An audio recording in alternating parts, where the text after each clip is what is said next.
या ठिकाणी आपण क्वेश्चन नंबर 46 सॉल्व करणार आहे. When a long spring is stretch by 1 centimetre the potential energy store in the spring is U. If it is stretch by 4 centimetre the potential energy store in it is. तर जेव्हा आपण 1 centimetre एवढं stretch करणार तर त्याच्यात जी potential energy store होते ती you इतकी आहे. जेव्हा 4 सेंटीमीटर इतकी स्ट्रेच केले जाणार तर त्याच्यात पोटेन्शियल एनर्जी किती स्टोर होणार आहे ते आपल्याला या ठिकाणी फाईंड करायचं. हा क्वेश्चन 2022ला आलेला होता. याच्या 4 ऑप्शनपैकी पहिलं जो ऑप्शन आहे ए त्या आहे 16U, बी ऑप्शन आहे 9U, सी ऑप्शन आहे 4U आणि डी ऑप्शन आहे 25U. तर या 4 ऑप्शनपैकी या क्वेश्चनचा करेक्ट आन्सर काय असेल चला त्याला सॉल्व करूया आणि मग डिसाईड करूया. तर या क्वेश्चनमध्ये एक स्प्रिंग दिलेला आहे जो स्ट्रेच होतोय 1 सेंटीमीटरने. ओके, त्यास पोटेन्शियल एनर्जी यू इतकी स्टोर होते. ओके, तर पहिल्या केसमध्ये पोटेन्शियल एनर्जी U1 तो दिलेला आहे यू इतका आणि त्याचं जे डिस्प्लेसमेंट दिलेलं आहे ते डिस्प्लेसमेंट x1 ते दिलेलं आहे 1 सेंटीमीटर इतकं दिलेलं आहे. ओके, आता दुसऱ्या केसमध्ये तर त्याला आपल्याला स्ट्रेच करायचं 4 सेंटीमीटरने. मग x2 दिलेला आहे किती 4 सेंटीमीटर आणि विचारलेलं काय तर त्या केसमध्ये त्याच्यात पोटेन्शियल एनर्जी किती असेल मग आपल्याला U2 या ठिकाणी फाईंड करायचं आहे.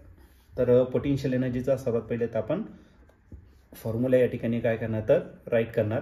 पोटेन्शियल एनर्जी जर घेतलं तर पोटेन्शियल फॉर्म्युला असतो 1/2kx². के काय स्प्रिंग कॉन्स्टंट किंवा फोर्स कॉन्स्टंट म्हणू शकतो आपण. ठीक आहे, तर 1/2 कॉन्स्टंट आहे, के पण कॉन्स्टंट आहे. म्हणजे याचा अर्थ काय आपली जी पोटेन्शियल एनर्जी आहे ते डायरेक्टली प्रोपोर्शनल का असणार x² इतका असणार. डिस्प्लेसमेंटवरच्या स्क्वेअरला डायरेक्टली प्रोपोर्शनल असेल पोटेन्शियल एनर्जी. मग आपल्याला U2 फाईंड करायचा. देअरफॉर U2 म्हणजे सेकंडरीची पोटेन्शियल एनर्जी जेव्हा 4 सेंटीमीटर एवढं स्ट्रेचिंग असेल डिवायडेड बाय U1. मग फक्त डिपेंड आहे x वरती. मग काय असणार x2 डिवायडेड बाय x1 याचा स्क्वेअर आहे. मग याचं काय करू ब्रॅकेटचा स्क्वेअर या ठिकाणी आपण करणार. U2 आपल्याला फाईंड करायचा आहे. U1 जो आहे तो किती दिला आहे तर तुम्हाला U इतका दिलेला आहे. x2 जो आहे x2 किती दिलेला आहे 4 सेंटीमीटर आणि x1 जो दिलेला आहे तो किती तर 1. त्याचा काय करायचं आपल्याला स्क्वेअर. 4चा स्क्वेअर केला तर 16 आणि 1चा स्क्वेअर 1च येईल. मग 1 लिहिला नाही तरी चालेल.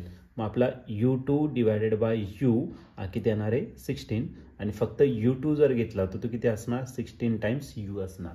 मग आपली जी पोटेन्शियल एनर्जी असणार ती किती असणार तर 16U असेल. आणि या ठिकाणी ऑप्शन जर तुम्ही चेक केलं तर ऑप्शन नंबर ए जो आहे तो या ठिकाणी आपल्या क्वेश्चनचा करेक्ट मॅच या ठिकाणी आपल्याला भेटतोय.